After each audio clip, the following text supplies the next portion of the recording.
मुझे तो अंधेरों में जलना भी आता है, राह कितनी भी मुश्किल हो चलना भी आता है। चाहे कितने भी पत्थर बिछा दो तुम राहों में, कोई फर्क नहीं पड़ता, क्योंकि मुझे गिर के संभलना भी आता है।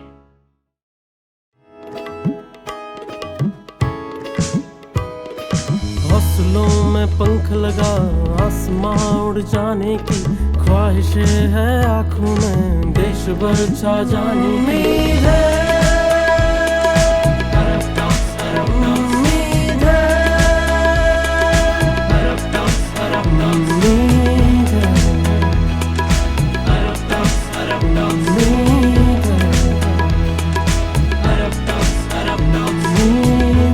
Inspiring stories of humans.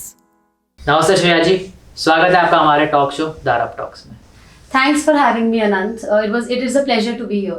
सो थोड़ा अपने बारे में बताएं ताकि हमारी जो ऑडियंस आपको देख रही है वो आपको जान सके। Sure. So मेरा नाम है श्रेया भंडारी.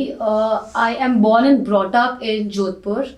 मैं एक जैन मारवाड़ी फैमिली से बिलोंग करती हूँ, from a 40 people family. अच्छा। Yes, I have done my schooling from St. Anne's. मैं कॉमर्स ग्रेजुएट हूँ. मैंने MBA किया है फैशन एंड रिटेल मर्चेंडाइजिंग में. And currently I am a part of the founding team member of lemme be. Lemme be एक period care brand है जो कि टीनेजर्स की रिक्वायरमेंट्स को केटर करता है. सो हमने आपके लिंक्डइन प्रोफाइल में देखा था कि आपको 4 इयर्स का एक्सपीरियंस है सेल्स का. तो how you develop that experience, आपको कहाँ से आया?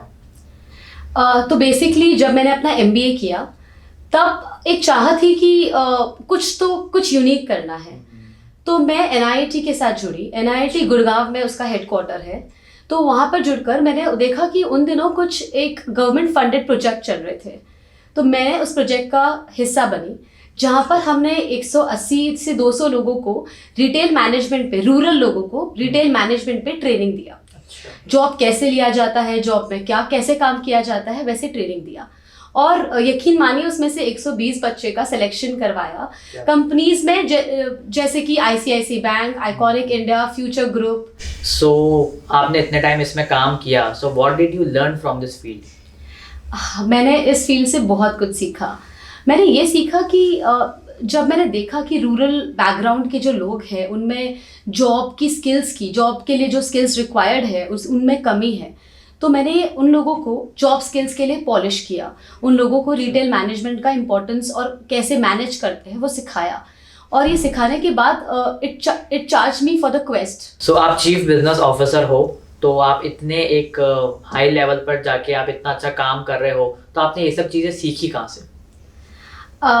तो बात 2016 की है. फिर I have an interesting story. Being an art enthusiast, I started my own brand, my handmade nation. ये DIY होम डेकोर ब्रांड था जो मैंने 2016 में स्टार्ट किया. वहाँ का इतना ओवरवेलमिंग रिस्पॉन्स लगा कि 3rd मंथ ही मैंने अपनी टीम ऑफ 4 बना लिया. 2017 I wanted to scale up my business. And then I realised कि मुझे एक हैंडीक्राफ्ट इंडस्ट्री ज्वाइन कर लेना चाहिए ताकि मैं सीखूं कि एक बड़ी इंडस्ट्री, एक बड़ा कंपनी बनाने के लिए क्या क्या रिक्वायर्ड है, एक बड़ी टीम बनाने के लिए किस चीज़ की ज़रूरत लगती है. तो मैंने एक हैंडीक्राफ्ट इंडस्ट्री ज्वाइन किया. मेरा एजेंडा ये था कि मैं लोकल आर्टिसन और ट्रेडिशनल क्राफ्ट्समैनशिप को प्रमोट करूं. तो आपने बताया कि आपने इतने सारे लोगों को हायर करके काम किया, तो आज इस बिजनेस की क्या स्थिति है? उस वक्त बिजनेस बहुत अच्छा चल रहा था. हम टीम ऑफ 4 से टीम ऑफ 10 हो चुके थे. But life had different plans. Life ने एक ड्रास्टिक टर्न ले लिया. My mom, a very bad day, my mom was diagnosed with a motor neuron disease. जिन लोगों को मोटर न्यूरॉन डिजीज के बारे में नहीं पता है, Stephen Hawking is someone who was suffering from this disease. इस डिजीज में ये एक प्रोग्रेसिव न्यूरो डिसऑर्डर है.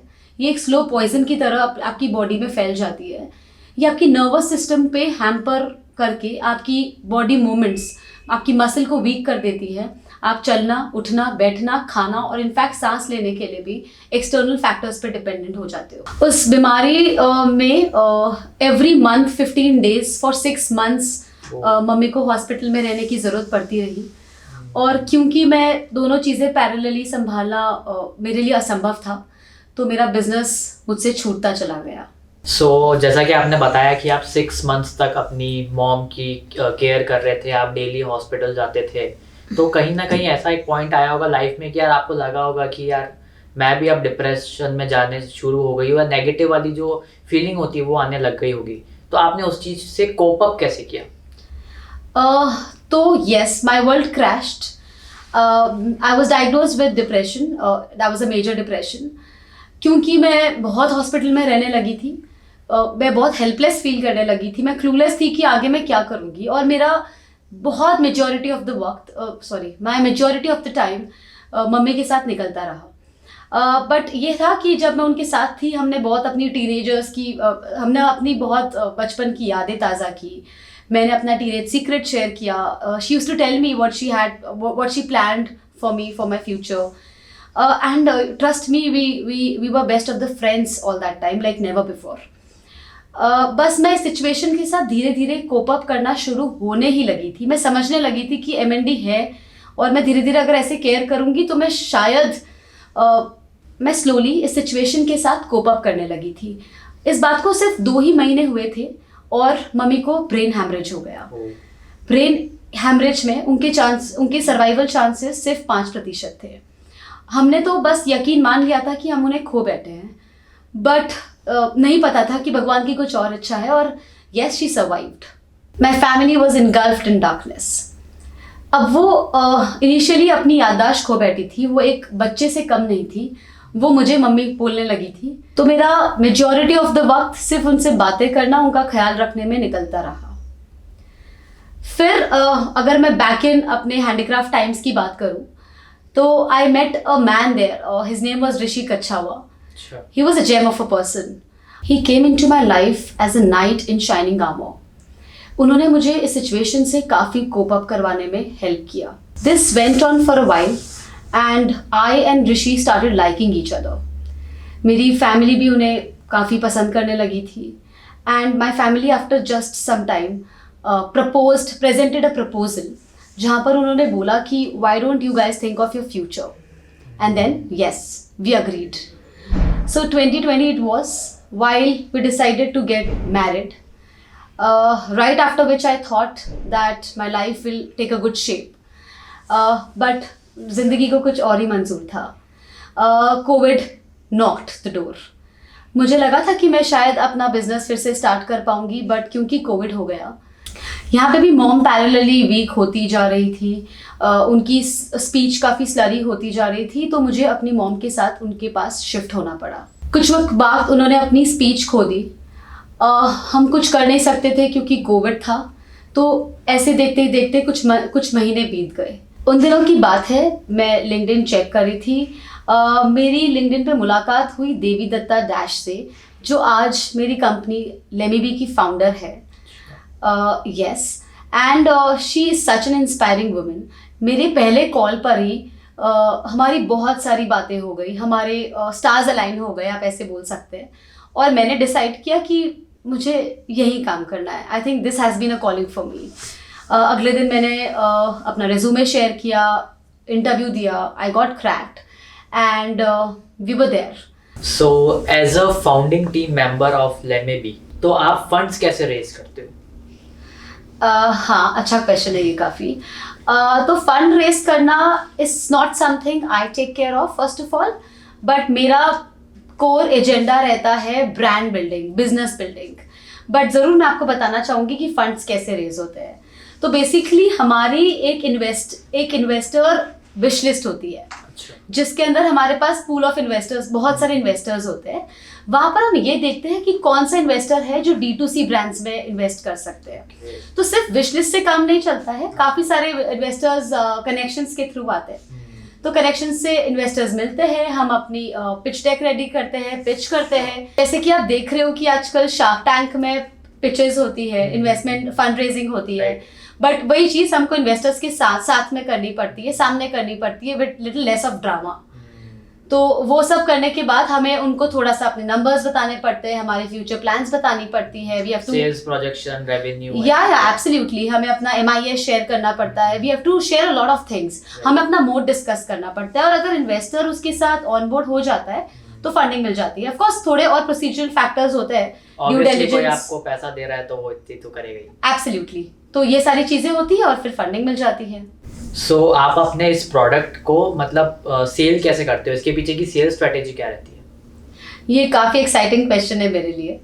ये जर्नी मेरे लिए काफ़ी एक्साइटिंग रही है।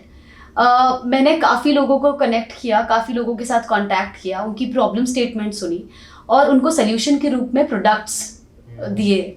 तो जैसे कि I just give a small example, जैसे कि किसी ने अगर कंप्लेन किया कि उनके पीरियड में उन्हें बहुत सारे रैशेस होते हैं, तो हमने बताया कि हमारा प्रोडक्ट 100% ऑर्गेनिक और ऑक्सो बायोडिग्रेडेबल है, तो it is good for your body, good for the nature.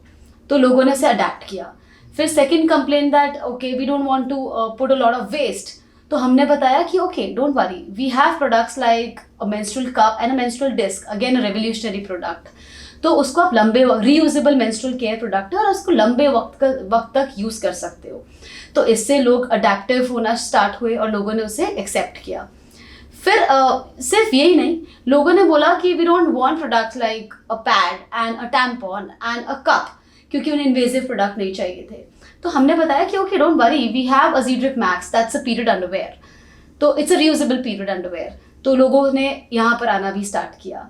तो ये काफ़ी एक्साइटिंग जोन रहा है मेरे लिए। और बस यही नहीं, हमने काफ़ी सारे रिवॉर्ड रेफरल प्रोग्राम्स भी अपने कस्टमर्स के लिए प्लान आउट किए हैं। हमारी रिटेंशन एक्टिविटी भी बहुत स्ट्रॉन्ग रही है। हम every month around 40% of the customers को रिटेन कर पाते हैं। तो that has been very exciting. हम लोगों को काफ़ी ऑफर्स देते हैं। We do lot of influencer marketing, we do affiliate marketing, and not just that but we also promote the products by sharing out and sending out samples. So आप इतनी सारी चीज़ें मैनेज करते हो, तो आप खुद को इसमें कूल और काम कैसे रखते हो? ऑनेस्टली खुद को काम रखना between all the chaos is extremely difficult. Honestly saying काम रहना बहुत मुश्किल हो जाता है मेरे लिए, रख भी नहीं पाती बहुत वक्त। तो उस दौरान मैंने क्योंकि मैं आर्ट से काफ़ी लगाव रखती हूँ, तो मैं डूडल करती हूँ। तो I do a lot of doodling, random doodling. तो वहाँ से मुझे थोड़ा एनर्जी, थोड़ा बेटरमेंट, थोड़ा बेटर फील होता है। Also what I do is next I call my husband all the time whenever I am under pressure, and he's my peacemaker. So he knows how to keep calm during all the difficult times. So thank you Shreya ji हमारे show पर आने के लिए, और आपने जो इतनी सारी वैल्यूज़ दी, जो बातें बताई, हम आशा करते हैं कि व्यूअर्स ने जो जो आपको देखा और सुना तो उनके लाइफ में इससे कुछ ना कुछ वैल्यू एड ज़रूर हुई होगी। So before wrapping up the show मैं चाहूँगा कि आपको हमारे शो पर आकर कैसा लगा, और एक एडवाइस आप क्या देना चाहेंगे जो लोग आपको देख रहे हैं? Thanks for the question, Anant. I think I am fortunate enough to be a part of Arab Talks.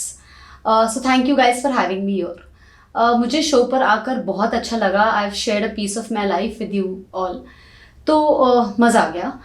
एक की टेक अवे जो आपके लिए होना चाहिए वो ये है कि लाइफ आपको बहुत बार गिराएंगी, बट आपको गिरना नहीं है। बहुत बार रुलाएगी बट रोना नहीं है। आपको आगे बढ़ते रहना है नो मैटर वॉट। बहुत एक्सक्यूजेज आएंगी कि ये नहीं किया जाए, but please listen to your own self, follow your dreams, follow your passion, and you know just in some time you will see that you're right there. So just to sum up, I'll just say one thing: when the going gets tough, the tough gets going. Thank you so much.